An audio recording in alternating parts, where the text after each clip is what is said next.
Alors, donc, nous venons de voir l'intérêt donc des deux patterns Event Sourcing et CQRS.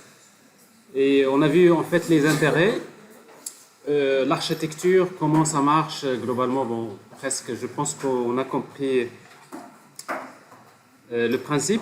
Alors, pour l'implémentation, donc si vous voulez implémenter donc une application qui respecte. Alors, si vous voulez implémenter une application qui respecte donc ces deux patterns, en principe, si vous voulez le faire sans utiliser de framework, bon, vous pouvez le faire. Si vous savez comment émettre des événements sur un topic Kafka et recevoir des événements, bon, vous pouvez faire ce travail. Mais si vous voulez, quand vous rentrez dans les détails, vous allez trouver que c'est assez compliqué. Pourquoi? Parce qu'il y a un problème de transactions distribuées, il y a un problème de consistance des données, etc., etc. Alors, c'est la raison pour laquelle l'un des frameworks qui sont fournis et qui sont basés pour les applications Spring Boot. Donc, c'est Axon Framework. On va essayer donc de voir comment l'utiliser. Alors, je ne vais pas présenter globalement l'architecture, mais plutôt, je vais présenter l'architecture à travers un exemple d'application, je préfère. Donc, ce qu'on va essayer donc de faire, c'est de créer un simple microservice. On va créer un simple microservice qui permet donc de gérer des comptes bancaires. Bon, on va avec des opérations classiques comme ajouter un compte, activer un compte, après création, créditer un compte, débiter un compte, consulter le compte, consulter les comptes, consulter les opérations du compte, suivi en temps réel d'un compte. Bon, on va faire une petite interface qui permet de montrer en temps réel l'évolution du compte. S'il vous plaît, s'il vous plaît. S'il vous plaît.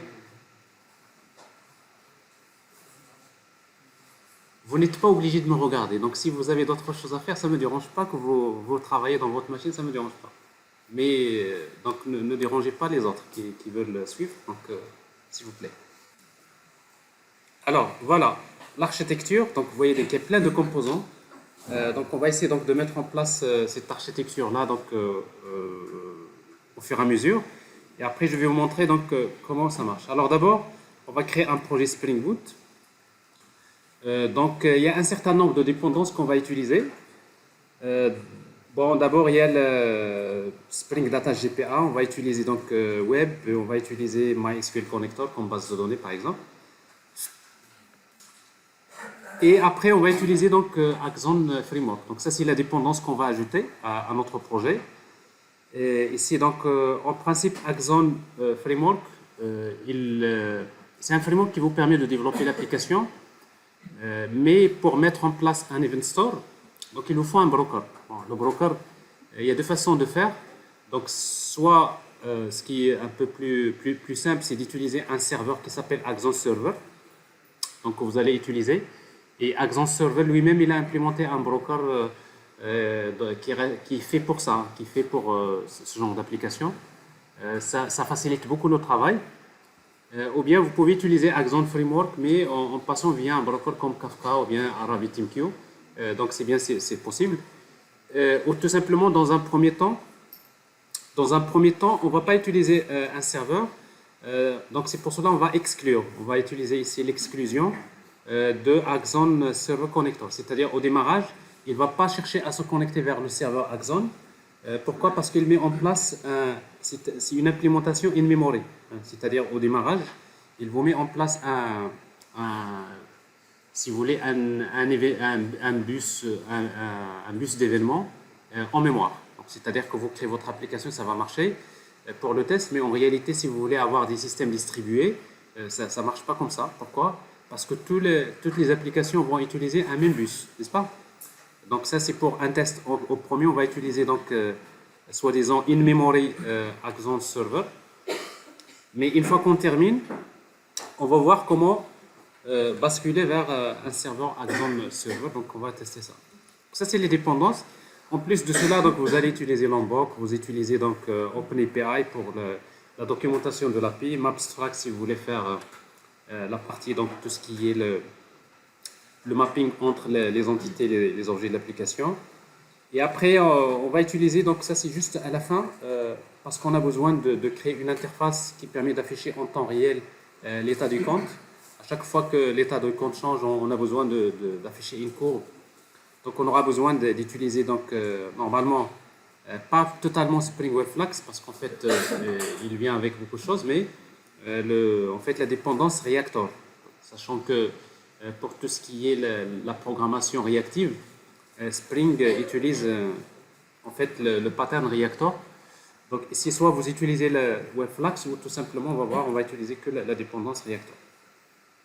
Alors pour le plugin à mettre en place, d'abord ça c'est le compilateur Java qui va prendre en considération Lombok et Mapstruct Processor. Donc ça c'est quelque chose qu'il faut mettre dans le fichier. Alors on va commencer par ça.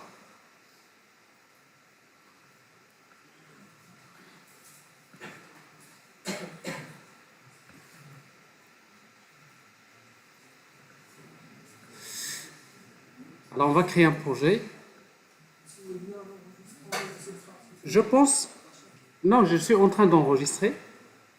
Il y a déjà un enregistrement, mais je suis en train d'enregistrer comme tout à l'heure. J'ai déjà enregistré la démo de tout à l'heure. Donc je pense que c'est enregistré, voilà.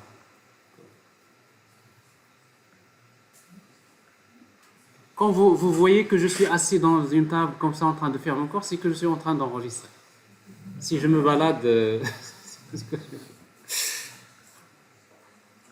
Alors, donc on va créer un projet Spring Initializer qu'on va appeler par exemple, on va l'appeler compte CQRS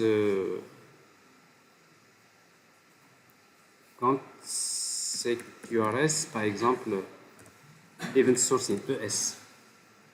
Bon, je l'appelle comme ça. Et après donc on va choisir le groupe ID org.sid par exemple ou bien org.inset par exemple. ma.inset par exemple.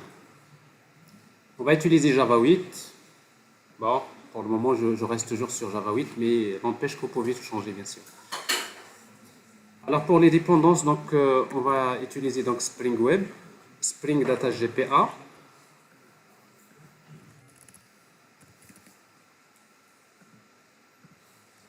Spring Data GPA, vous aurez besoin d'utiliser donc une base de données MySQL Driver. C'est bien qu'on utilise une base de données MySQL ou PostgreSQL, mais il faut changer, d'accord? À chaque fois, il faut mettre en place d'autres bases de données. Alors, quoi d'autre? Lombok.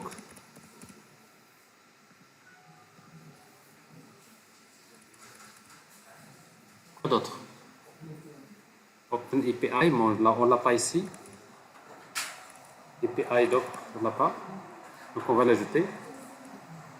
Alors, si c'est une architecture microservice, n'oubliez pas d'ajouter donc... mais ça, on va traiter le cas d'une architecture microservice après. Vous ajoutez bien sûr les services comme Discovery Client, etc. etc. C'est bon? Alors, je pense qu'on a oublié quelque chose, mais je ne sais pas. Alors ça, on va l'ajouter. Mapstruct, on va l'ajouter également.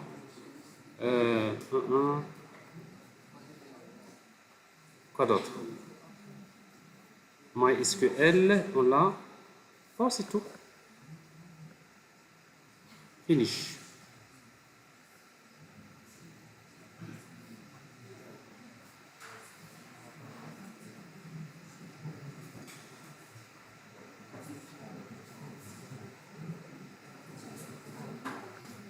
Alors, je vais ajouter les dépendances au fur et à mesure du besoin.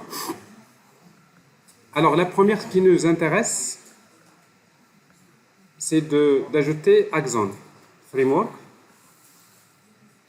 Donc, je vais prendre cette dépendance-là. J'ai la version 4.4.3.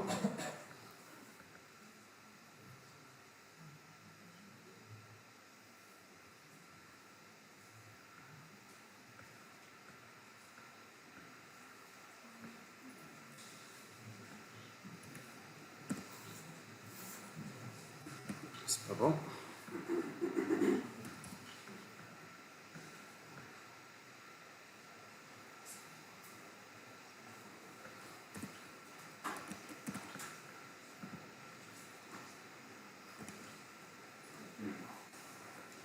Alors en fait, vous pouvez chercher tout ça d'une manière très simple, il n'y a pas de problème. Donc vous mettez Axon Framework Maven.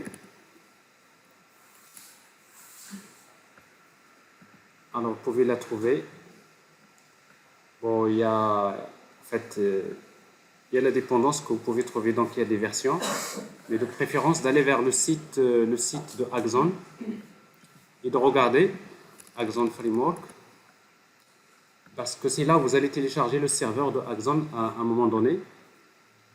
Voilà, donc vous avez la version et vous pouvez trouver quelque chose comme Quick Start. Il y a aussi quelques vidéos qui sont faites pour savoir comment utiliser donc Axon, mais en tout cas tout ça je vais vous montrer dans la démo. Alors donc j'ai Axon qui est là, et après le reste des choses on va les ajouter au fur et à mesure. Ok? Alors qu'est-ce qu'on va faire? Bon, pour travailler une application basée sur Event Sourcing et CQRS, la première des choses qu'il faut faire, et quelque chose de très important, c'est il faut créer les commandes et les événements. Alors, c'est-à-dire qu'en fait, dans notre cas ici, quelles sont les différentes commandes qu'on voudrait traiter? Donc, create account command, parce qu'on a besoin de créer un compte. Il y a debit account command et credit account command. C'est trois commandes qu'on va créer. Alors, chaque commande, généralement, toutes les commandes, on va voir qu'ils doivent avoir un identifiant. Donc, généralement, qui représente l'identifiant de l'agrégat sur lequel on va exécuter la commande. Dans notre cas, c'est le ID du compte sur lequel s'exécute la commande. Bon, c'est pour cela que généralement toutes les commandes vont hériter d'une classe de base qu'on va appeler base command, dans laquelle on va déclarer tout ce qui est en commun. Et qu'est-ce qui est en commun à toutes les commandes? Il y a le ID, c'est-à-dire que toutes les commandes ils ont un identifiant. Alors cet identifiant peut être du même type comme ça peut être de type différent. Donc on va créer donc les commandes et après on va créer également les événements. Alors les événements, la même chose. Suite à l'exécution d'une commande, on va émettre un événement. Alors si vous remarquez par exemple les noms des commandes, on va l'appeler create account command. Et quand la commande est exécutée, on va émettre un événement qui s'appelle account created event. Vous voyez donc la manière de nommer, c'est important. C'est toujours dans le passé, n'est-ce pas? Alors quand je vais débiter la commande, je vais émettre un événement qui s'appelle account debited event. Quand j'exécute la commande credit account command, j'ai account credited event. Et après, je peux trouver ici, par exemple, un événement account activated event, c'est-à-dire que une fois que je crée la commande, je vais émettre deux événements. Le premier, c'est pour dire que le compte est créé, et le deuxième événement, c'est pour dire que le compte a été activé. Donc, c'est un événement. Donc, c'est clair? Alors, on va créer d'abord, c'est la première étape. Il se trouve que les commandes et les événements, c'est ce qu'il y a en commun pour généralement toute l'application. C'est-à-dire que toutes les applications, tous les microservices, ils vont devoir utiliser les mêmes événements. N'est-ce pas? Parce que quand il y a un événement qui se produit dans un service, il peut être traité par un autre microservice. Donc, il est plus préférable que ce soit quelque chose se forme de ce qu'on appelle commande API. C'est-à-dire, vous pouvez créer carrément un module séparé, dans lequel vous allez créer les commandes et tout ce qui est en commun. Tout ce qui est en commun à l'ensemble des microservices, vous pouvez le faire, si vous voulez, dans un module qui est séparé. Alors, dans notre cas, on ne va pas faire ça. On va juste créer un ensemble de packages. Alors, dans la structure du projet, on va créer... D'abord, il faut séparer les packages. Donc, on aura besoin, pour séparer la partie commande, donc on va créer un package sous le package de base de l'application dans lequel on va mettre les commandes. Il y a un package dans lequel on va mettre la partie query. Donc, il faut séparer les deux parties, donc commande et query. Et après, vous aurez besoin également d'une partie dans laquelle vous allez mettre les événements. Alors, les événements, généralement, et tout ça, donc ça peut être partagé par exemple, les événements, on va les utiliser dans la partie query, dans la partie commande. Donc, on va les mettre dans un package séparé. Que je vais appeler, par exemple, commande API. Généralement, commande API, ça peut être carrément un projet à part. commande API. Bon, c'est un package comme ça. Alors pour le moment, on va faire ça. Donc dans la partie commande API, on va créer donc les commandes. Vous pouvez encore, si vous voulez structurer vos choses, donc vous allez encore utiliser un autre sous-package dans lequel vous allez mettre les commandes.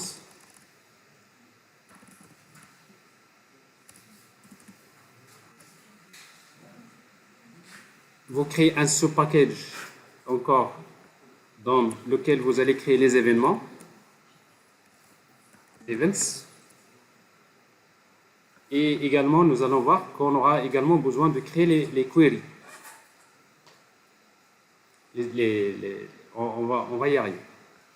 Alors déjà, on s'arrête sur les commandes. Au fur et à mesure, on va créer les choses. Donc, quelles sont les commandes qu'on va créer? Donc, on va créer dans notre application, ça c'est le besoin fonctionnel. Vous dites l'application doit permettre de faire quoi? Quelles sont les opérations d'abord d'écriture? Alors, dans notre cas, nous aurons besoin de créer les commandes suivantes.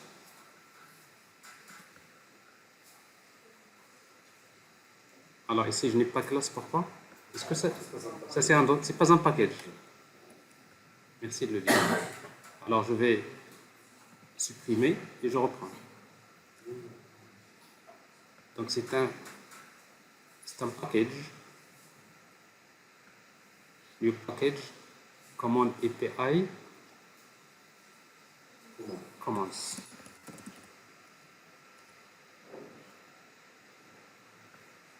Et après, un autre sous-package, commande API, events.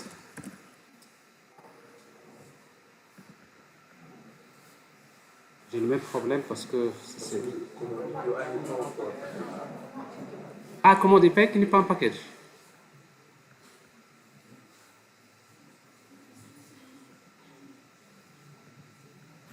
Alors, je reprends. Alors, j'ai package. Commande commande API et voilà, je vais être point commande simplement.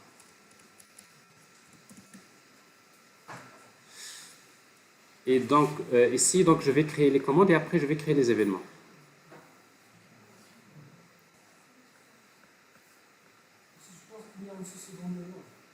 Dans le nom? Ah oui.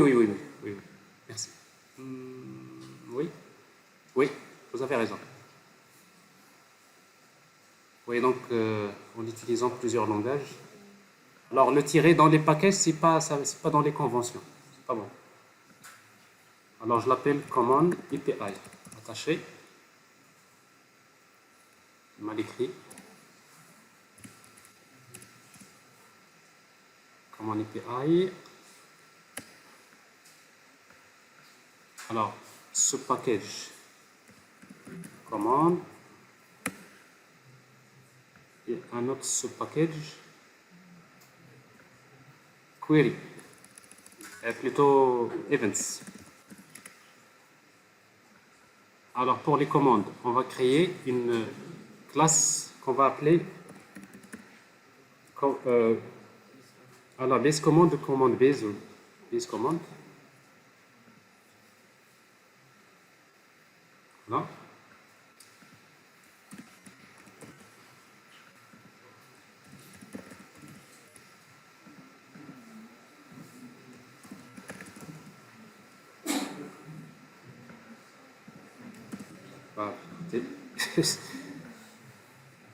Une classe, je tape, je vois rien.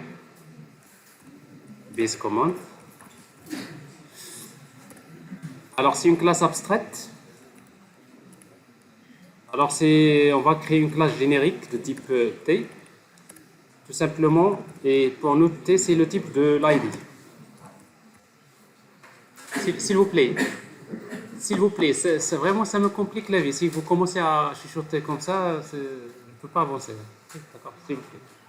Alors ici, donc, vous avez, je suppose que toutes les commandes, ils ont un ID. Et là, je suppose que l'ID, ça peut être différent. Il y a des ID qui sont de type string, etc. Mais je le mets d'une manière générique. Et en même temps, avec Axon, il faut utiliser une annotation qui s'appelle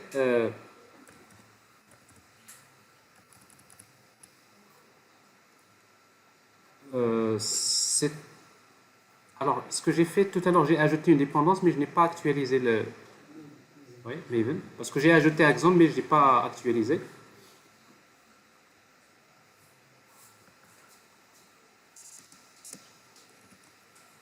Target Identifier.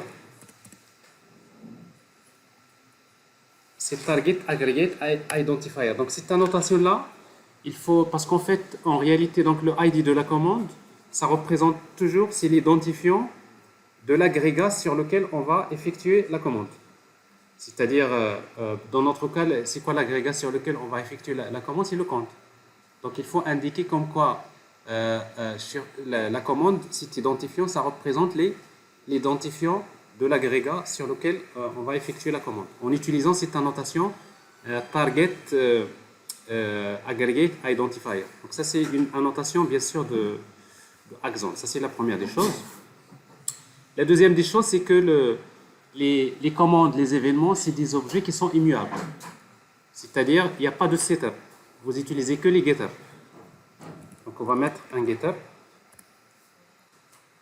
Donc, quand vous dites un objet immuable, c'est un objet qui a que des getters, il n'y a pas de setup. Alors, s'il n'y a pas de setup, donc ça veut dire qu'il nous faut un constructeur qui contient des paramètres. Donc, on va créer un constructeur avec paramètres. C'est-à-dire, pour créer une commande, donc on aura besoin de lui spécifier le ID. Et après, par la suite, on va créer les différentes commandes. Create account command, extend base command. Et après, donc, je sais que par exemple, un compte est défini par un ID de type string. Là, je vais utiliser ici donc string. Alors, je vais créer, j'ai besoin des constructeurs. Donc, il faut avoir un constructeur. Et après, je vais spécifier les paramètres. Alors, pour créer une commande, pour créer un compte, j'ai besoin de spécifier quoi? Alors, j'ai besoin de spécifier le ID. D'abord, on va supposer. En fait, ici, donc, il y a le ID, ça représente le numéro de compte. D'accord? Et nous aurons besoin du solde initial. Donc, je vais utiliser par exemple, big decimal ou bien un double.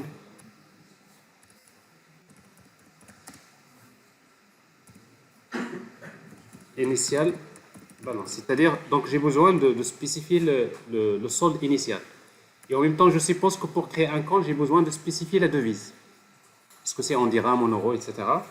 Donc, je vais utiliser donc un string currency. Ça, c'est la devise. Donc, je suppose que ça, c'est les informations dont j'aurai besoin au moment de la création d'un compte. Alors, bien sûr, ces informations, il va falloir les ajouter au constructeur.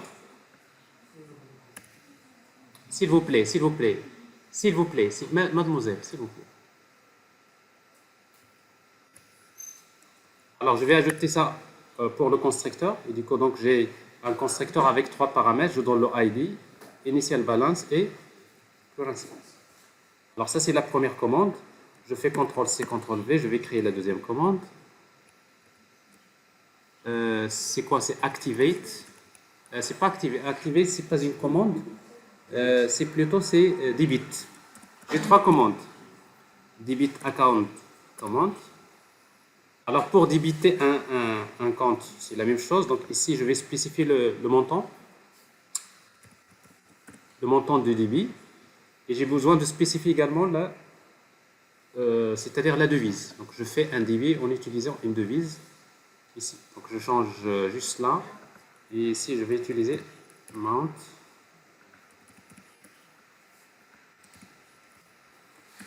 Ça, c'est pour la commande qui permet de créer, de débiter. Alors ensuite, je fais la même chose pour créditer.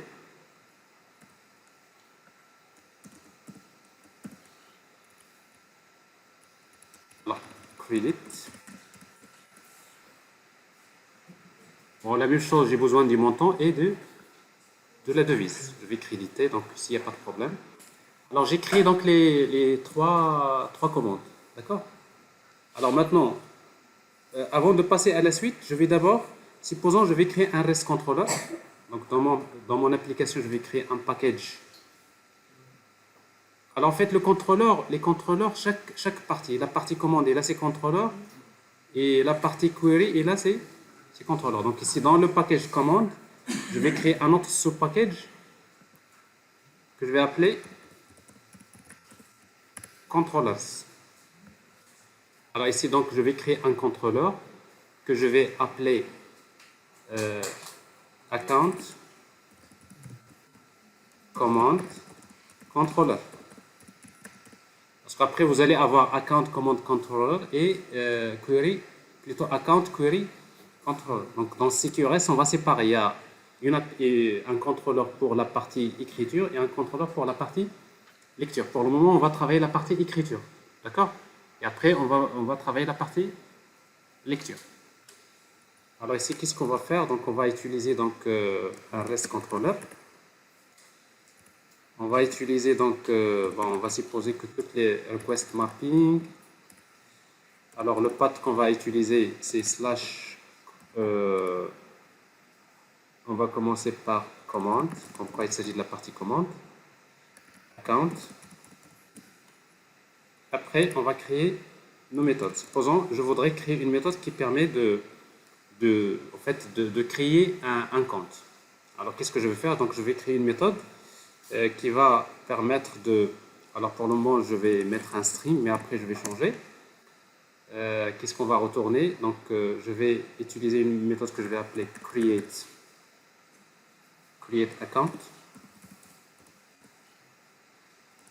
Et après, pour créer un compte, j'ai besoin de récupérer donc un objet account DTO. Donc la même chose, si on respecte un petit peu les choses, donc je vais créer une méthode qui s'appelle create account DTO. Donc on va appeler donc ici request.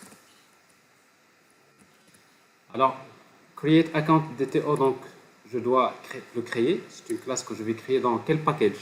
Encore les DTO. Où est-ce que je vais mettre les DTO? C'est dans command. C'est dans la partie commande API. Parce qu'en fait les DTO, la même chose. C'est-à-dire on va les réutiliser dans plusieurs parties. Donc ça doit être dans la partie commande API. Et d'ailleurs, je vais vous le dire tout à l'heure, c'est que dans la partie, tout ce qui est les commandes, tout ce qui est les tout ce qui est les DTO, les commandes, les événements, au lieu de travailler avec Java, dans la majorité des cas, on préfère utiliser Kotlin.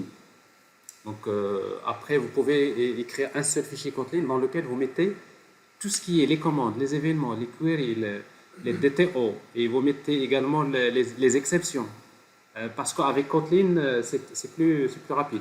C'est-à-dire tout ce qui est, si vous voulez créer une classe avec les getters et setters, avec des constructeurs, si vous travaillez avec Kotlin, vous allez 5 fois plus vite que si vous travaillez avec Java. Donc si vous voulez, après je vais vous montrer comment au lieu d'écrire ce code-là avec du Java, on va l'écrire avec Kotlin. Mais par contre, le reste, on va l'écrire avec Java. Parce que c'est encore plus pratique la partie métier, la partie agrégat et tout ça. Donc, c'est plus pratique de le faire avec Java. Alors, donc ici, qu'est-ce qu'on va faire? Donc, on va utiliser un sub-package qui s'appelle DTO.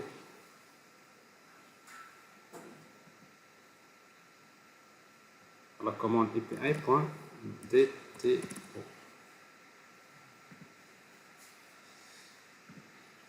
Alors pour créer un compte, qu'est-ce qui me vient de la requête? Normalement, je devrais l'appeler create, parce que là c'est mal nommé. Je devrais l'appeler request, n'est-ce pas? Create account request DTO.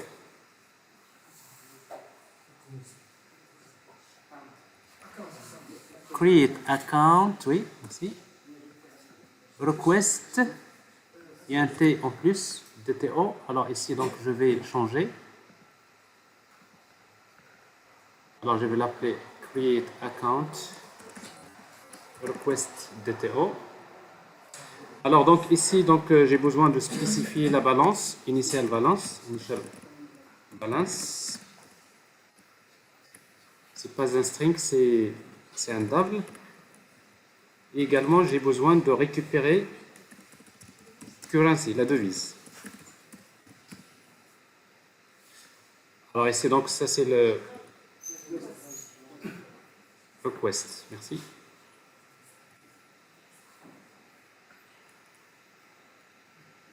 Et après, j'ai besoin d'utiliser donc les getters, etc. C'est un bin.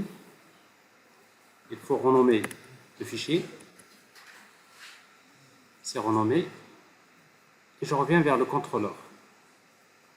Vous pouvez ajouter un constructeur sans paramètres et un constructeur avec paramètres.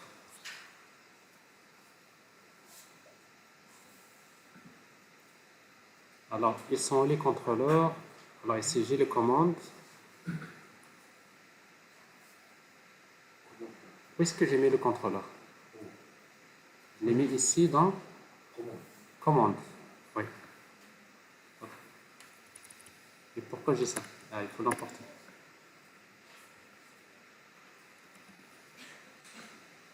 Alors bien sûr, donc comme c'est une requête avec post, on va utiliser request body. Et après ici, on va utiliser post mapping avec path égale slash.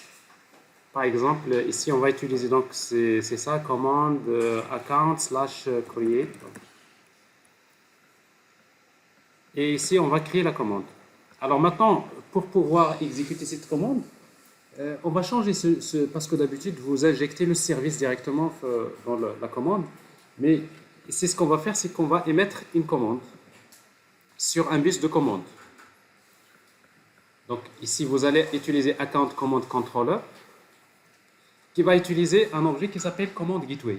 Parce qu'en fait, cette commande-là, il faut parce que tout ce qui se passe quand vous faites Event Driven Architecture, c'est tout ce que vous faites, c'est des événements. C'est-à-dire il faut émettre une commande sur un bus de commande. Il y a un bus de commande qui est mis en place par Axon. Et du coup, donc, si vous voulez à chaque fois émettre une commande qui va être exécutée dans l'agrégat, on va utiliser un objet qui s'appelle commande bus. Alors, pour l'utiliser, vous aurez besoin d'injecter un objet commande bus. Le bus de commande. Alors, faites l'injection des dépendances. Donc, soit vous utilisez AutoWire ou bien le constructeur, ou tout simplement, si vous ne voulez pas à chaque fois ajouter les trucs au constructeur, vous utilisez tout simplement all arg constructor. Ça veut dire que vous créez un constructeur avec tous les arguments. Dès que vous ajoutez un attribut ici, donc il l'ajoute au constructeur, donc vous faites l'injection via le constructeur. Oui?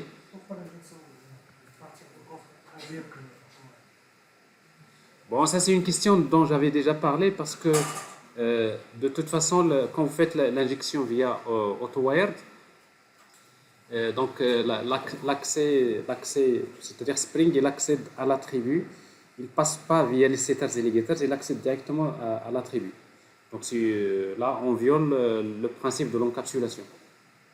Parce qu'en fait, dans le principe de l'encapsulation, il ne faut jamais accéder à l'attribut directement, il faut passer soit via les setters ou bien les getters. Donc c'est pour empêcher l'application à accéder, à fouiller dans les attributs de l'objet. Donc pour la programmation orientée aspect, c'est pas bien.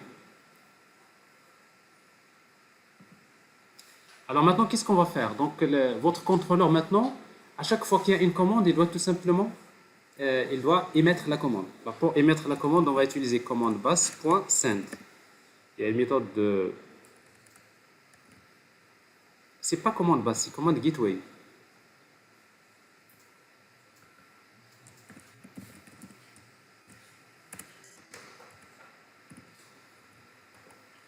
Alors, commande gateway.send. Alors, on va maintenant émettre une commande. Alors, c'est quoi cette commande? C'est new. On a déjà créé la commande qui s'appelle create account. Comment on l'appelait? Create account command.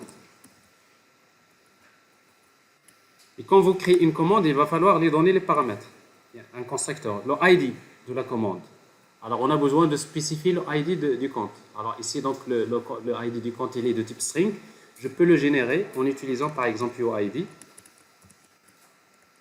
.generate .toString, virgule. Alors, après, j'ai besoin de spécifier le sol initial en utilisant request.getInitialBalance. Et après, j'ai besoin de spécifier quoi? La devise en utilisant, c'est toujours à partir de request, j'ai currency.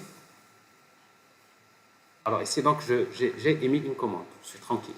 Donc, Alors maintenant, dans l'application, il va falloir mettre en place ce qu'on appelle un command handler qui va s'occuper de traiter cette commande. Alors quand on émet la méthode send, qu'est-ce qu'il retourne? Il va retourner un objet de type completable feature, parce que tout ça c'est asynchrone. C'est-à-dire en quelque sorte la méthode send, c'est pas une opération bloquante. Send, mais dès que la réponse arrive, donc vous avez un objet de type completable feature. Et après, il faut spécifier donc c'est-à-dire la réponse qui va retourner de quel type. Alors ici, on va supposer que il va nous retourner le ID du compte. C'est-à-dire quand on va créer le compte, il va vous retourner le ID du compte qui est créé, donc il est de type string. Et ici, donc, on va directement, si vous voulez, ça c'est response. Là, c'est commande response. Et à la fin, on va retourner commande response. Alors, si vous voulez retourner donc string, vous mettez commande response.get. Et là, vous retournez directement le contenu de la commande. Mais de préférence, de retourner directement la commande elle-même. Ça veut dire que ici, qu'est-ce qu'on va mettre comme type de retour? C'est completable feature. Alors, completable feature de string. Ça, c'est parfait. Donc, vous allez vous retrouver maintenant en train de créer des contrôleurs. Tous les contrôleurs vont retourner des objets de type completable feature. Ça veut dire quoi? J'ai mis la commande, je ne suis pas bloqué. Dès que la réponse arrive, elle va être retournée.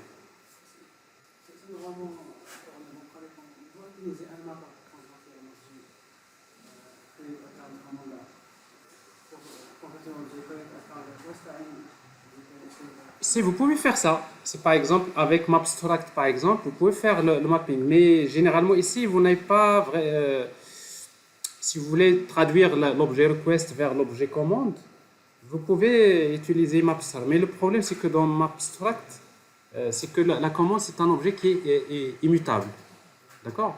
C'est un objet immutable, ça veut dire qu'il n'y a pas de setter. Et du coup donc le seul moyen pour créer une commande c'est le constructeur. Dès que je crée la commande, il y a le constructeur, je lui tape mes paramètres et après, je suis sûr qu'il ne va pas être modifié en route. C'est ça la notion d'objet immutable. Okay? Donc, le mapping entre l'objet request et la commande se fait comme ça. New. Vous créez, vous lui donnez les paramètres. C'est clair? Alors, si vous voulez, on va faire un test et vous allez voir, on va déjà tester la création. Pour le moment, on n'a pas encore créé un command handler. On va voir qu'il va nous générer en principe une exception, comme quoi cette commande-là n'a pas été traitée tout simplement, parce qu'il n'y a pas de handler qui permet de traiter cette commande. Alors pour tester donc du moment qu'on utilise MySQL, j'aurai besoin de faire un copier-coller pour en fait, utiliser une base de données. Je ne sais pas si je vais prendre un exemple de projet. Alors je vais prendre votre blockchain. Alors, je fais ici, CTRL-C. Alors, ici, CTRL-V. Alors ici, donc, en principe, on aura besoin généralement d'utiliser donc Spring Application Name. Ça, c'est important. Le nom de l'application, il est important pour les microservices, d'accord? Mais également, il est important pour Axon Server. On va voir après. C'est que chaque microservice, chaque application doit avoir un nom. Alors ici, donc, je vais l'appeler par exemple compte service. Pour le moment, ce n'est pas obligatoire. Et après, pour la base de données, on va utiliser une base de données de type MySQL. Donc, JDBC, MySQL, c'est localhost. Alors, je vous conseille d'ailleurs après, parce que vous allez utiliser Docker pour déployer le microservice dans un conteneur. Et il se trouve que parfois, quand vous utilisez localhost, c'est que quand vous allez déployer en production, le problème, c'est qu'il faut changer localhost, n'est-ce pas? Il faut mettre l'adresse IP où se trouve vraiment, ou bien l'adresse, le nom du service, où se trouve MySQL. Donc, c'est plus pratique de faire ça, JDBC. Et au lieu de localhost, vous mettez une variable dans laquelle vous mettez il y a une variable d'environnement que je vais appeler MySQLhost. Vous pouvez l'appeler comme ça. Alors, si cette variable d'environnement est définie, il va prendre la valeur de la variable. S'il n'est pas défini, il va prendre la valeur localhost. Le port, la même chose, 2 points. Alors, pour le port, si la variable MySQL port est définie, il va la prendre. S'il n'est pas défini, il va prendre 3306. Et après, la base de données, on va l'appeler par exemple bank. OK? Et après, si vous souhaitez que la base de données soit créée, si la base de données n'est pas créée, vous ajoutez ça. Point d'interrogation, create database if not exist égale à true. Bon. A priori, donc, si la base de données n'est pas créée, elle va la créer automatiquement. OK? Alors, ça, c'est utile. Pourquoi? Parce que quand vous allez créer un conteneur Docker, donc ça, vous aurez au niveau de Docker Compose de spécifier le nom de spécifier les variables d'environnement. Pour chaque service, vous dites la variable MySQLhost égale à ça. Donc, vous pouvez spécifier les valeurs. Et quand il va déployer, il ne va pas déployer avec des localhosts, mais il va déployer en fonction de la valeur de la variable d'environnement. Donc, ça fait partie des bonnes pratiques à faire. La même chose pour username. Vous mettez soit MySQL user ou bien par défaut c'est root. MySQL password ou bien par défaut c'est une chaîne vide. OK? La base de données, on va utiliser update ou create. Et après, on va utiliser le dialecte MariaDB dialecte. Le port c'est 80-80. Bon, on va le laisser comme ça. 80-82 par exemple. Voilà. Et après, donc, je vais démarrer mon application pour le moment. Et on va essayer de faire un premier test pour... parce que l'objectif de la démo, c'est vraiment de comprendre l'architecture de Axon Framework. Et on va l'expliquer étape par étape. Alors, tout ce que j'ai dans mon application pour le moment, c'est une application qui va démarrer. Et quand l'application démarre,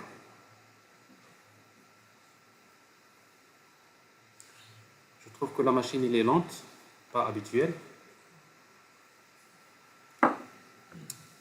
Alors, il y a une exception.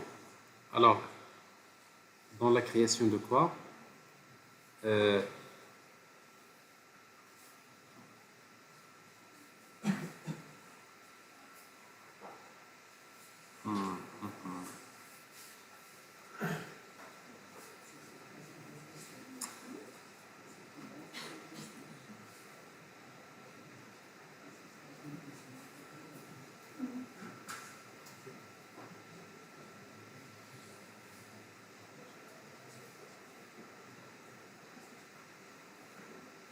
Ça, c'est des erreurs que je connais bien.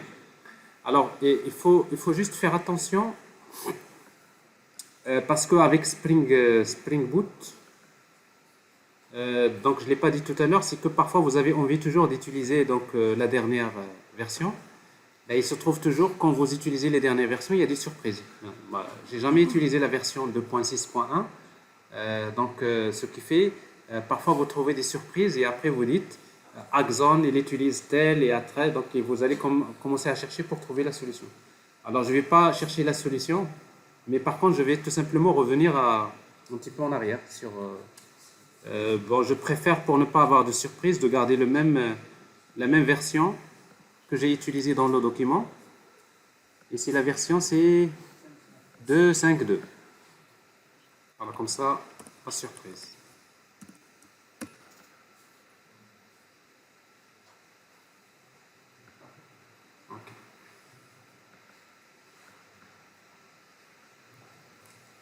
Alors, vous utilisez la même chose, 2.5.2, mais après, si vous utilisez une version plus récente, ben, il faudrait un peu...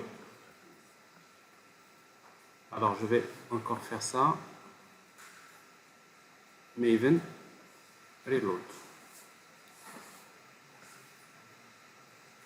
Et après, je vais exécuter à nouveau l'application.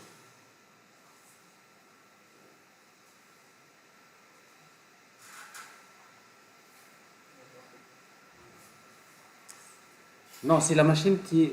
Je sais pas... Regardez. C'est pas possible ça.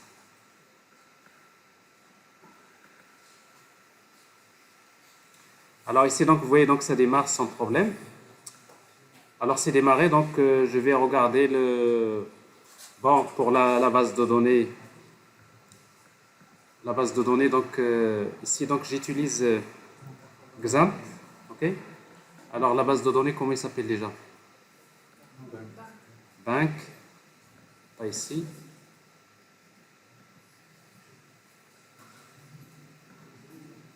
Alors la base de données,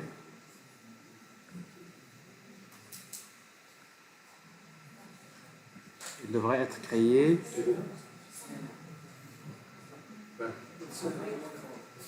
Alors, merci. Alors regardez, la surprise, c'est que vous avez une base de données qui contient beaucoup de tables. N'est-ce pas? Ben, c'est ça Axon, parce que en fait event store, la persistance de event store, c'est pas à vous de le faire. C'est Axon qui va le faire. Donc ça veut dire que, on va voir tout à l'heure, il va mettre en place un ensemble de tables. Ça, c'est une affaire de Axon, qui va gérer donc la partie event sourcing. Pour le moment, je ne vais pas montrer ce qu'il y a dans ces tables-là, mais ce qui est sûr, c'est que pour le moment, nous avons une application qui est démarrée. Je vais faire un premier test avec Postman. J'espère que ce Postman-là va fonctionner parce que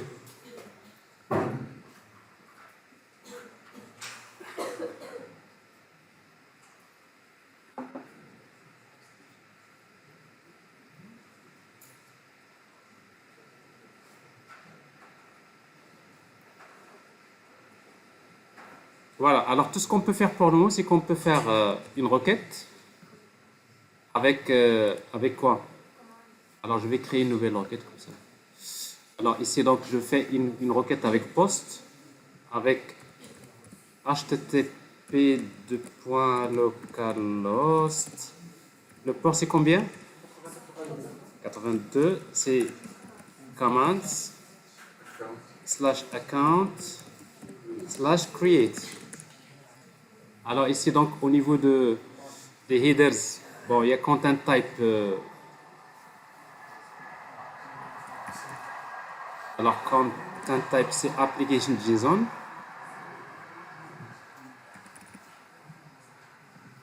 Et après au niveau de body,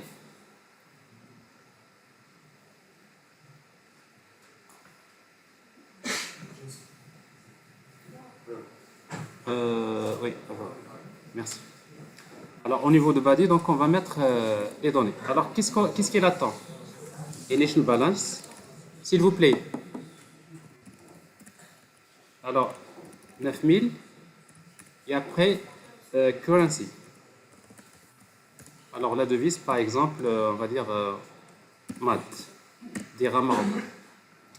Alors j'envoie la requête et là je vois une exception 500. Alors cette exception 500, ça veut dire qu'il y a une erreur interne. Alors si on regarde l'exception au niveau interne ici, ben, qu'est-ce que je vais trouver? Ben, il vous dit quoi? Il vous dit que no handler, il n'y a pas de handler subscribed to command create account command. Ça veut dire qu'il n'y a pas de handler qui écoute cette commande. C'est-à-dire que dans votre application, il n'y a aucun handler qui est fait pour traiter cette commande. Alors si vous voulez que ce message soit retourné la réponse HTTP, qu'est-ce que vous pouvez faire le plus simple avec Spring? C'est de créer, parce que là on n'a pas traité les exceptions, vous pouvez créer une méthode, vous pouvez appeler exception handler, qui permet de retourner un string par exemple. Exception.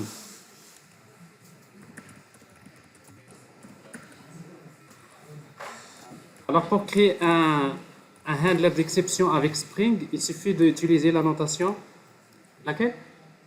C'est exception handler.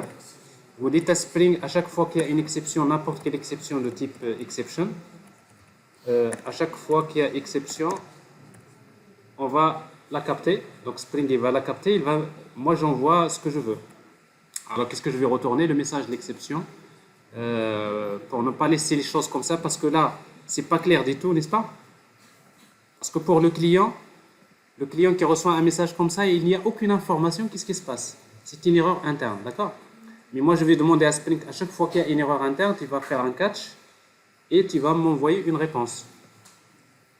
Alors ici, donc, je vais retourner, par exemple, un response entity de type string. Et je vais utiliser tout simplement return. Je vais créer response entity de type string.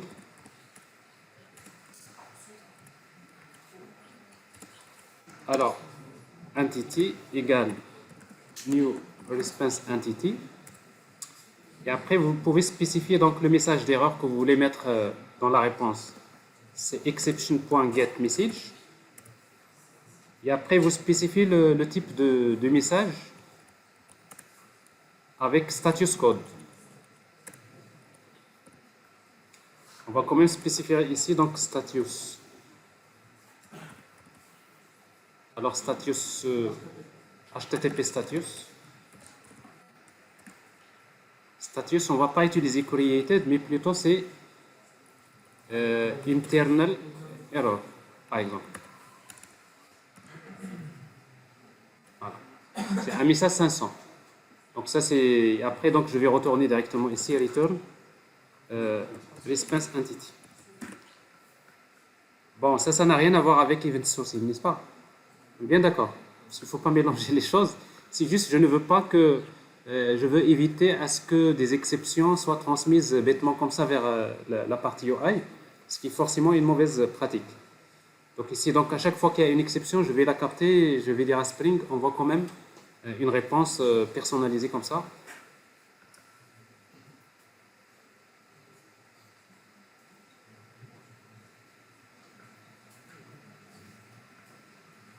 Alors je reprends maintenant, si je fais la même chose, j'aurai le même message d'erreur, mais cette fois-ci d'une manière un peu plus élégante, comme ça. J'ai ici body, j'envoie la requête. Et vous voyez, cette fois-ci, je n'ai plus, voilà, il vous indique qu'il n'y a pas de handler pour cette commande. Cette commande created command, c'est beaucoup mieux que tout à l'heure, n'est-ce pas? Alors maintenant, qu'est-ce qu'on va faire? Donc, on a émis la commande, c'est très bien. On sait comment, à partir d'un contrôleur, comment émettre une commande en utilisant une commande gateway. Donc, sur le bus de commande, nous avons émis la commande.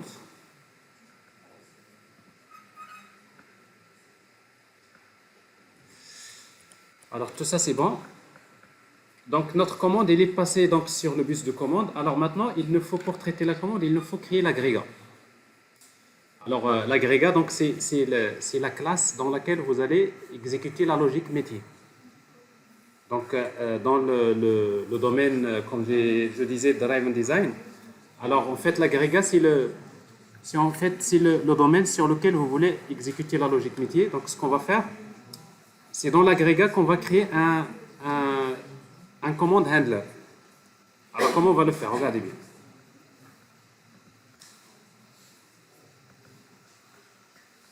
Alors, dans la partie commande, dans la partie toujours commande, c'est pas ici, dans la partie commande ici, on va créer un sous-package qu'on va appeler aggregate. Donc, c'est là on va mettre les agrégats. Alors, pour traiter notre commande, on va créer un agrégat qu'on va appeler account aggregate.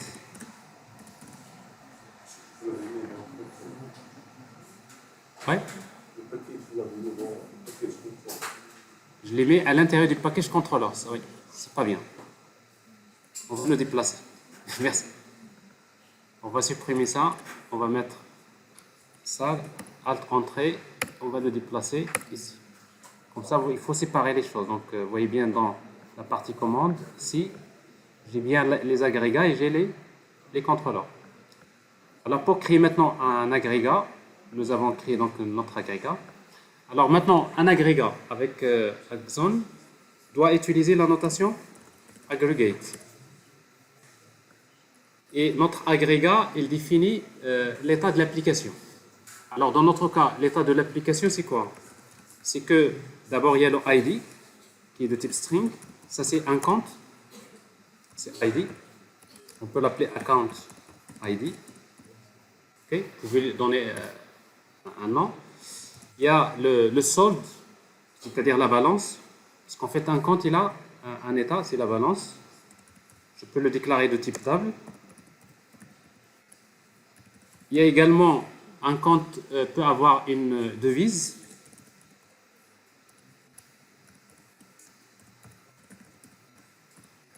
Et après, un compte il est dans un état. On va spécifier donc state.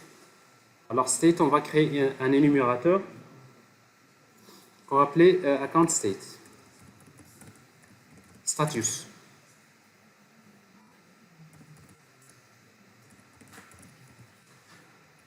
Alors, account status, donc c'est un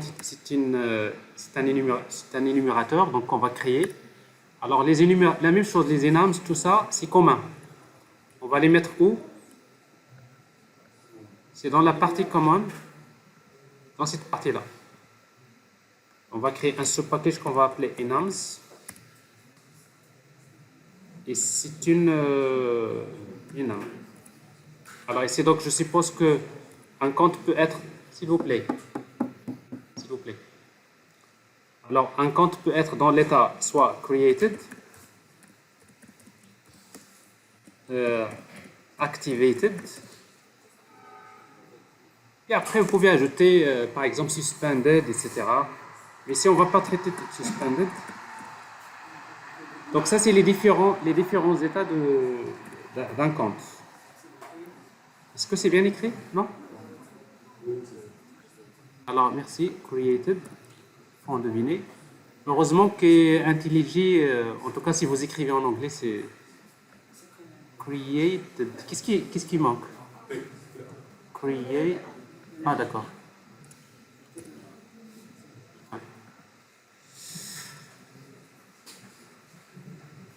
Alors, l'agrégat. C'est bien ça. Alors maintenant, votre agrégat, il faut indiquer la notation, l'identifiant, aggregate identifier. Alors l'identifiant, parce qu'en fait l'agrégat, il doit être marqué par aggregate identifier. Alors généralement, c'est l'identifiant de l'agrégat. Alors dans notre cas, si le ID du compte, il faut le spécifier comme ça. Ok? Il faut indiquer parmi ces attributs-là quel est l'attribut qui identifie l'agrégat d'une manière unique.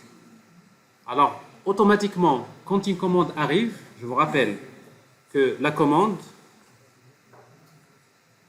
il utilise un attribut qui est annoté. Vous vous rappelez?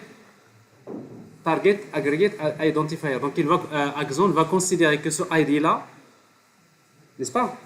Ce ID-là, ça représente bien cet attribut. N'est-ce pas? Donc, vous n'êtes pas obligé de donner le même nom, mais comme vous dites Aggregate Identifier, et l'autre vous avez mis Target, parce qu'en fait, une commande, elle est faite pour s'exécuter sur un agrégat. Donc, vous avez déjà dit que sur cette commande-là, voilà l'attribut qui représente Target Aggregate Identifier. L'agrégat, il a un identifiant, donc il sait que ça va se faire sur cet agrégat. Alors, dans un agrégat, il faut avoir un constructeur sans paramètres, obligatoire.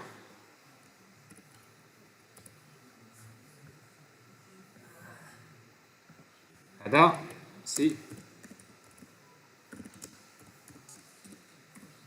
Alors c'est normal parce que quand on va restituer l'agrégat à partir de event store, parce qu'en fait quand on va restituer Axon à un moment donné, quand il restitue l'agrégat à partir de event store, il utilise le constructeur sans paramètres. Et après vous aurez besoin maintenant de créer un constructeur avec paramètres. Et cette fois-ci, dans lequel vous allez recevoir un paramètre. Alors au moment de la création de l'agrégat d'un compte, qu'est-ce qu'on va recevoir? On va recevoir la commande create account command. Alors ça c'est la commande. On va l'appeler comme ça, create account command. Et en même temps, cet agrégat, ce constructeur-là, du moment que... Quand est-ce qu'il va s'exécuter ce constructeur? Quand il reçoit la commande, create account command. Donc ça doit être un handler. Donc on va utiliser donc ici la notation command handler. Vous voyez donc, C'est suffisant. Quand vous mettez commande handler, ça veut dire quoi? Vous êtes en train de dire, vous faites un subscribe sur le bus de commande, vous dites j'écoute. Dès qu'il y a une commande de type create account command qui arrive, Axon va instancier cet agrégat.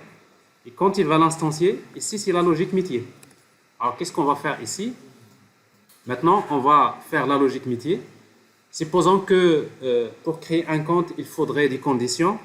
Par exemple, si la commande get initial balance, par exemple, c'est pas create command.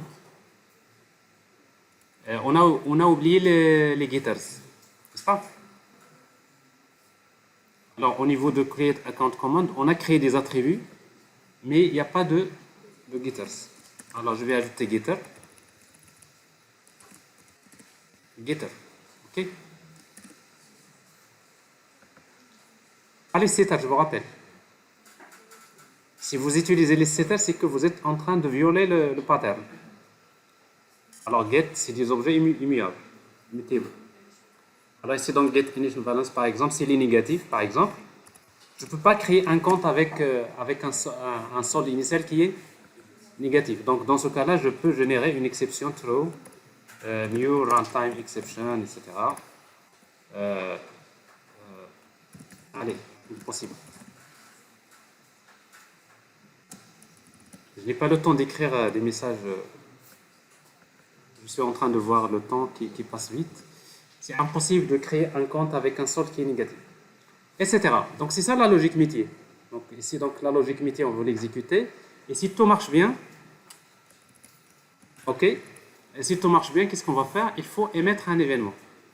Necessary event sourcing. Donc, pour émettre un événement, on va utiliser donc une classe qui s'appelle apply, plutôt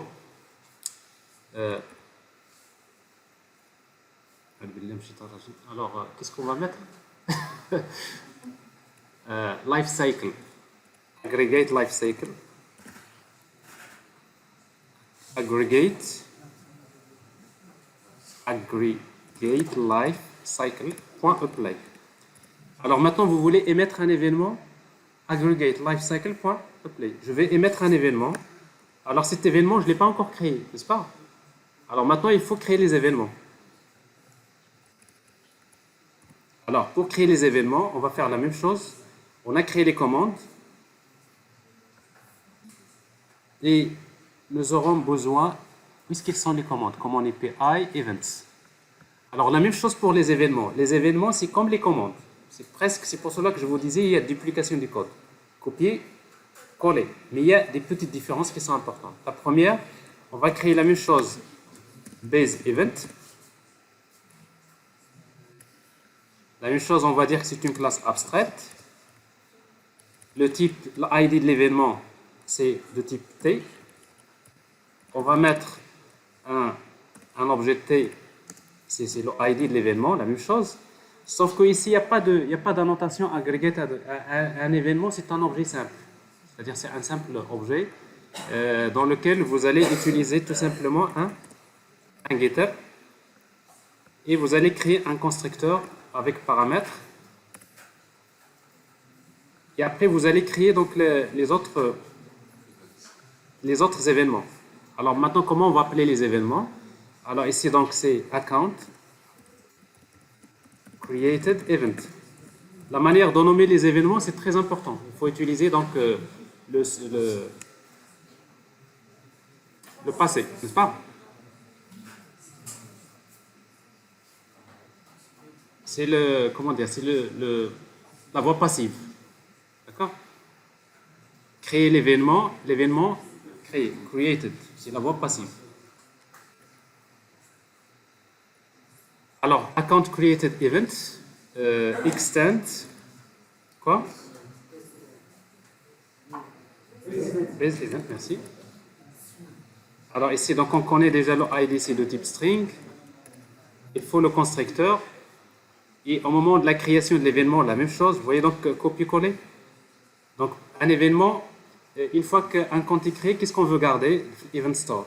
Ça, c'est ce qu'on va garder dans Event store. On va garder donc d'abord c'est le initial balance.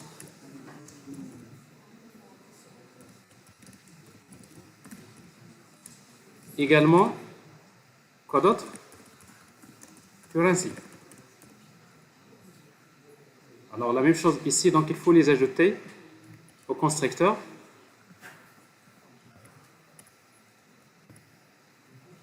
Et sans oublier les getters.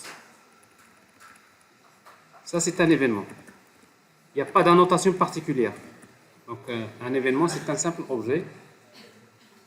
Alors, une fois que vous créez cet événement-là, maintenant, on va revenir ici. Il faut les mettre. En utilisant new, on va émettre un événement qui s'appelle new account created event. Et quand vous créez un created event, maintenant, il va falloir prendre les données de la commande. C'est-à-dire ici, c'est quoi le ID? Le ID, c'est quoi? C'est create account command.get ID. Create account command.get initial balance. Et après, create command.get currency. Donc les données de la commande, on va les transférer vers un événement. Et c'est tout. Et finalement, c'est Axon qui va se charger de persister. Ce n'est pas à vous de dire je vais l'enregistrer dans la base de données. Dès qu'il y a un événement qui est émis, il va vers le event store. Alors, on va le voir tout à l'heure. Alors, quand vous avez... ça, c'est ce qu'on appelle le handler, plutôt command handler. C'est la fonction de décision. Il faut rappeler. Une fois que la fonction de décision est créée, qu'est-ce qui reste? La fonction d'évolution. Alors, si vous vous rappelez dans l'architecture de Event Sourcing, je crois que vous avez oublié.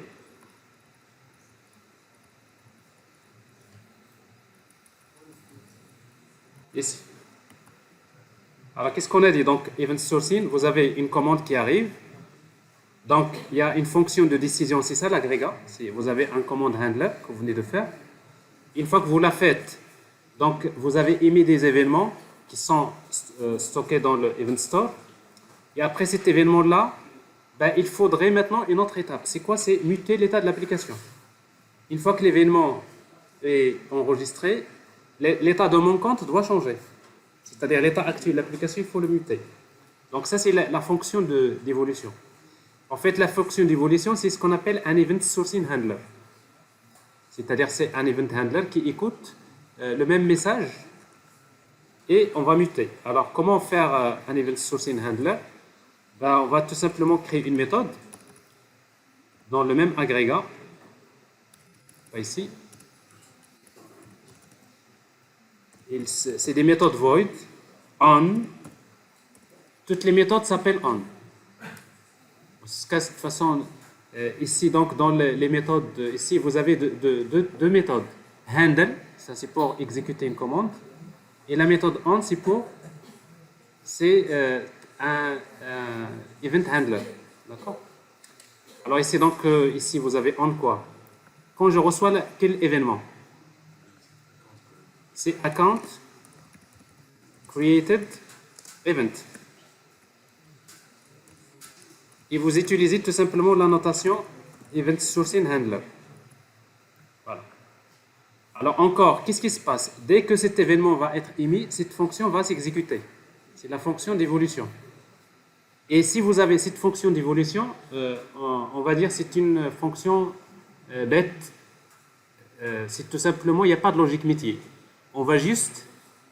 C'est comme si on a pris connaissance, ça y est, il y a un événement qui s'est produit. Il est déjà dans le Event Store.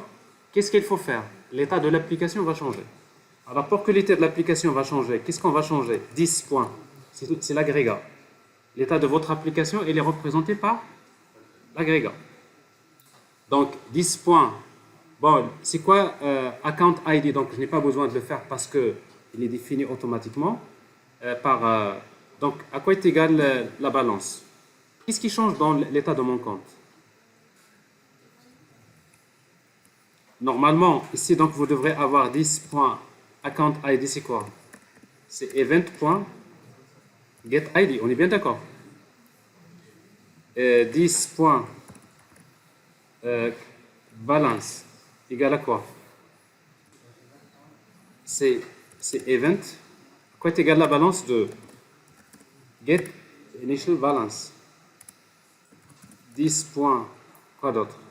Status. Alors on va supposer que le status au moment de la création, on va utiliser donc account status .created. Et quoi d'autre? Qu'est-ce qui reste dans l'état de currency? Ici, 10.currency égale à quoi? C'est event.getCurrency. Alors, c'est bien ça, muter l'état de l'application.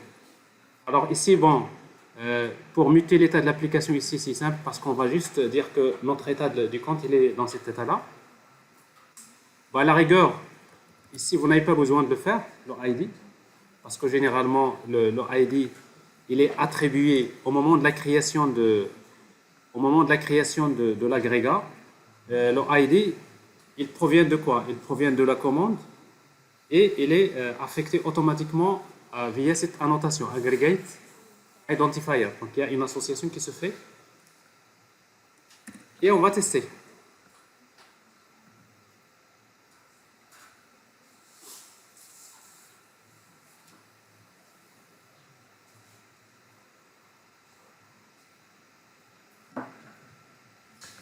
Alors l'application démarre, on va revenir sur Postman comme ça, on va créer notre compte, on envoie la requête, et là vous voyez ici, voilà.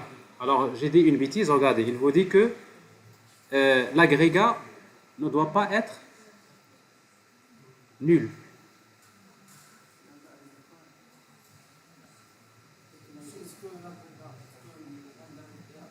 Alors ici donc ce que j'ai dit ici, c'est-à-dire que une fois que vous appliquez un événement,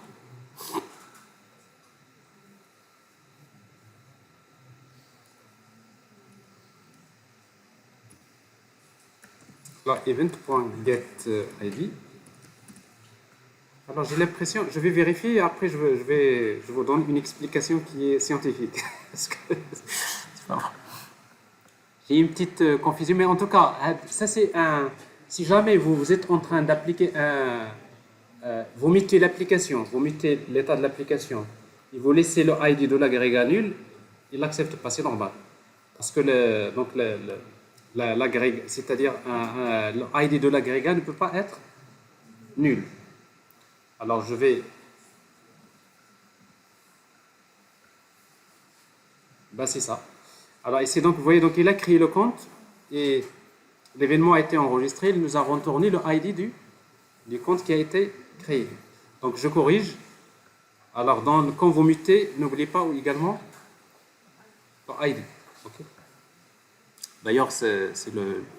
Parce que sinon, il va considérer que, en fait, c'est nul.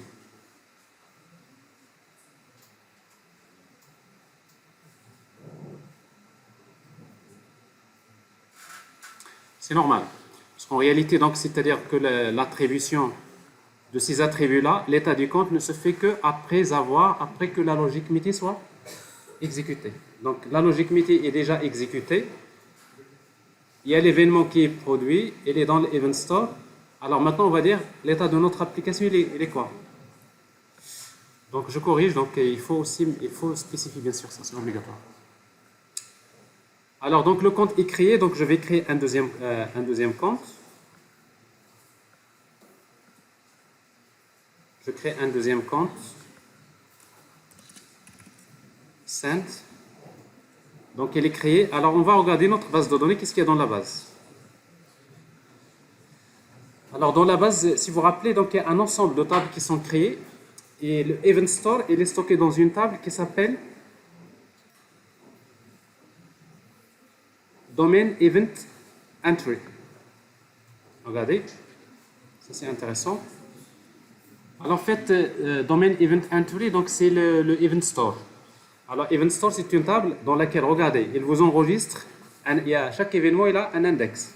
C'est important, c'est une cuisine interne. Il y a Event Identifier, c'est généralement c'est un UUID. Vous avez des métadonnées, c'est en binaire, d'accord? Normalement, Axon, lui, il enregistre ça au format XML. Donc, si vous voulez voir le contenu, je vais vous le montrer tout à l'heure. Il y a le payload. Alors, si vous voulez voir qu'est-ce qu'il y a dans le payload, donc c'est des données binaires, mais la même chose, c'est le contenu de l'événement. D'ailleurs, si vous cliquez dessus, il va vous télécharger, comme ça vous savez, c'est un fichier, vous pouvez l'ouvrir. Regardez, si vous regardez un peu ce qui se passe là-dessus.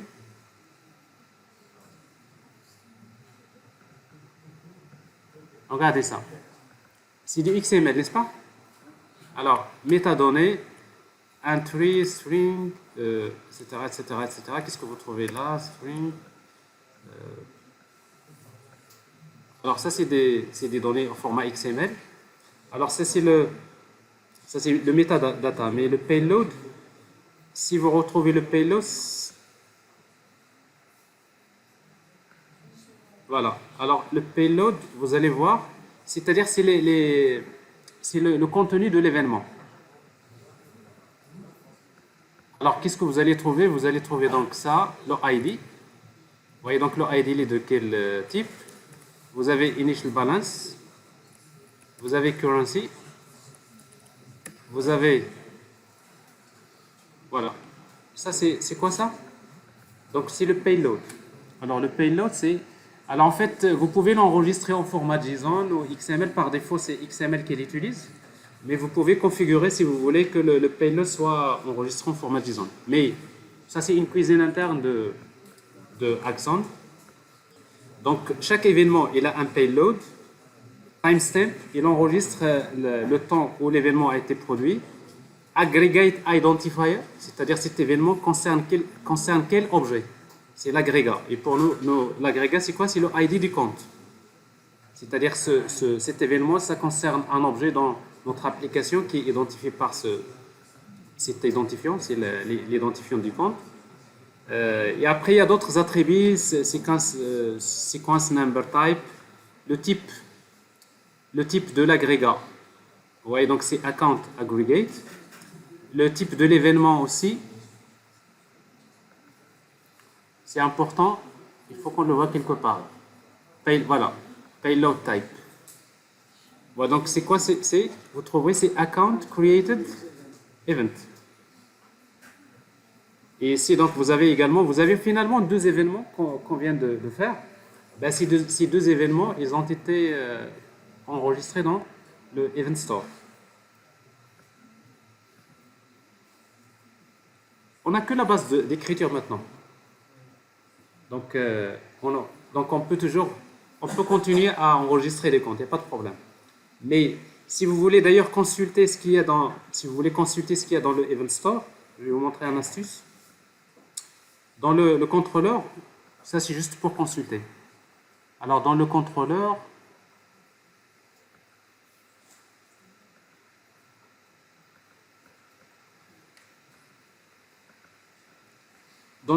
je vais ajouter une méthode qui permet de retourner un objet de type stream. Ici, donc, je vais l'appeler event sourcing, event store.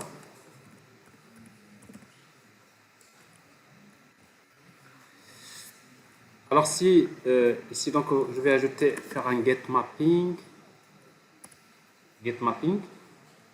Supposons, je vais utiliser / event store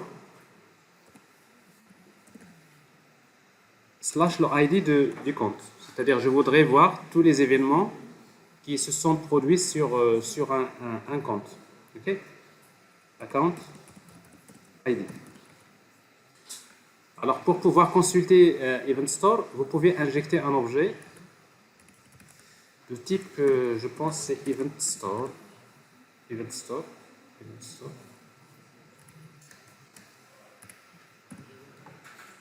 Alors ici, donc, du moment que vous avez all R constructor, donc l'injection se fait. Et on va utiliser tout simplement return event store.read events. Je voudrais lire tous les événements pour quel objet? c'est account ID.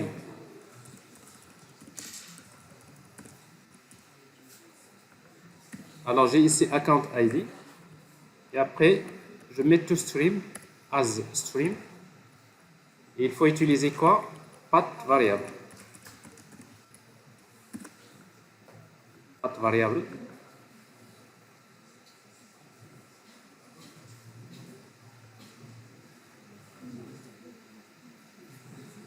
Alors pour le moment, donc sur le compte, il y a un seul événement. Mais après, on va ajouter, activer le compte, créditer, donc tout créditer, débiter, etc. Je pense que la logique maintenant de la partie c'est ça, c'est la logique de la partie commande. Alors si vous voulez consulter ça, donc vous pouvez faire quelque chose comme si localhost 8082 slash quoi? Commande slash quoi? Account slash event store slash le ID du compte. Alors je vais prendre le ID du compte que j'ai créé tout à l'heure, c'est celui-là.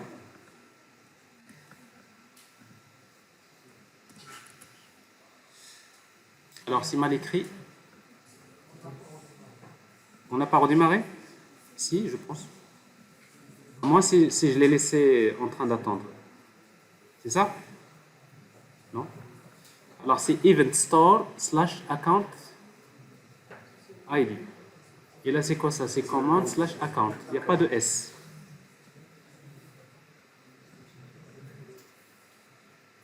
Alors, il y a un S ici. Alors, vous voyez donc qu'est-ce que j'ai ici. Donc, ça, c'est ce que j'ai dans le Event Store. Vous voyez donc il y a un seul événement. Ce que je vous ai montré dans la base de données, il est là. Donc, je vois si le type, c'est Account Aggregate.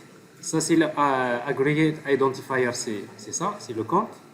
L'identifiant de l'événement, timestamp, payload. Vous voyez donc payload, ça, c'est les données de l'événement.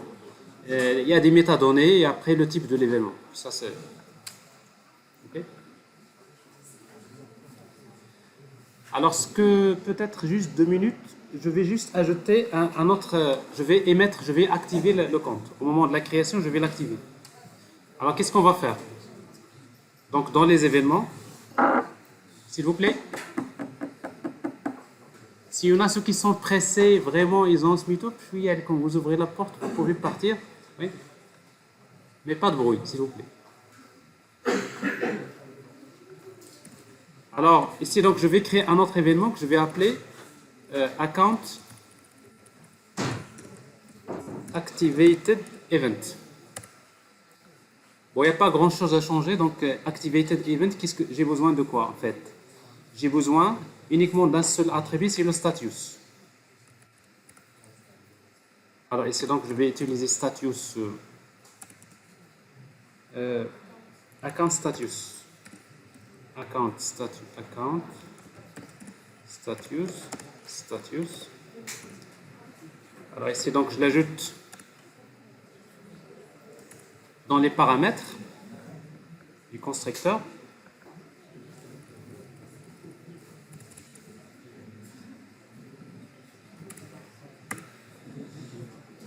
OK. Et après, je reviens vers l'agrégat.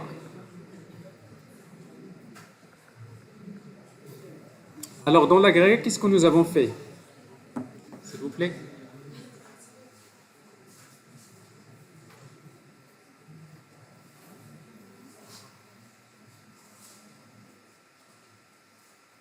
Merci. Alors, qu'est-ce qu'on a fait? Donc dans notre agrégat. Alors, cet agrégat, il est où?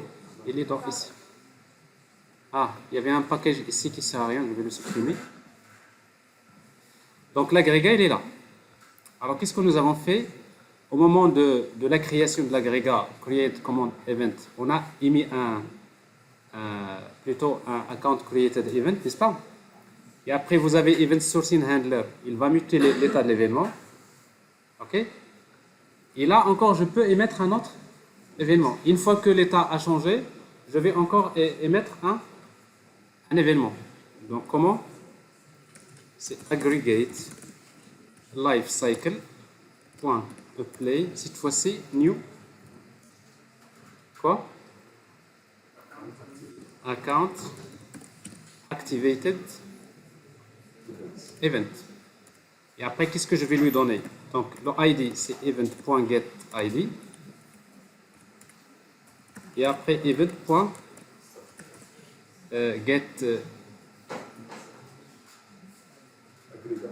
Non, status, je le connais. Maintenant, je vais mettre. Status, c'est quoi? C'est account status. Status.activated.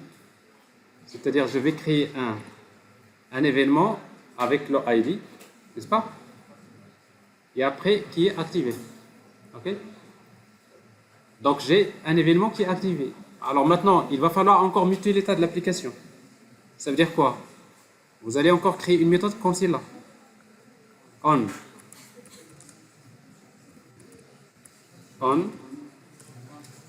En quoi? Très bien. Alors, vous avez compris le principe. Event. Donc, ça, c'est event. C'est quelle annotation? Event sourcing handler. Qu'est-ce qu'on va faire ici? Qu'est-ce qu'on va changer dans l'état de l'événement? Ben, this.status égale tout simplement, c'est event.getStatus.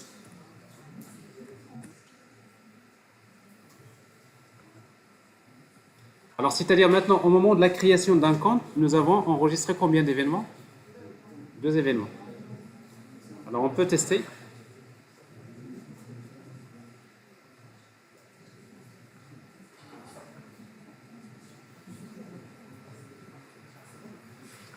Alors, pour tester, donc, on va créer un compte avec le solde de 1000, 20 000. Le compte a été créé. On va consulter le Event Store pour ce compte-là.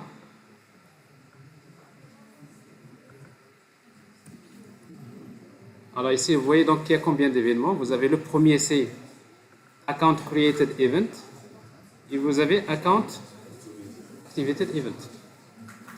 Alors, si vous arrivez là, c'est que vous avez déjà compris la partie commande. Et ça, c'est la partie la plus importante. Après, la suite, c'est comment? Maintenant, la partie query. Parce que c'est la partie UI, c'est pas ce qu'il va... La partie UI, elle va envoyer les données ici. Mais quand il veut consulter, il va les consulter ailleurs. C'est-à-dire, la base de lecture, ça doit être une vraie base de données relationnelle dans laquelle on va créer la classe account, la classe opération, avec des relations one-to-many, c'est-à-dire ces choses que vous faites d'habitude. Mais sauf qu'au lieu que les données viennent des requêtes HTTP, ben, ils viennent des événements. À chaque fois qu'il y a un événement qui est produit, je prends les données et je les stocke dans la base de données. Ben, le temps est terminé, donc la suite, c'est par la suite. La suite, c'est pour la suite. Attendez, je vais prendre une photo.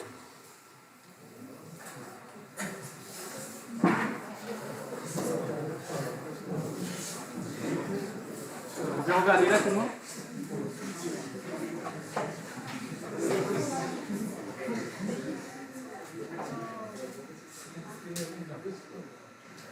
Ça fait l'absence.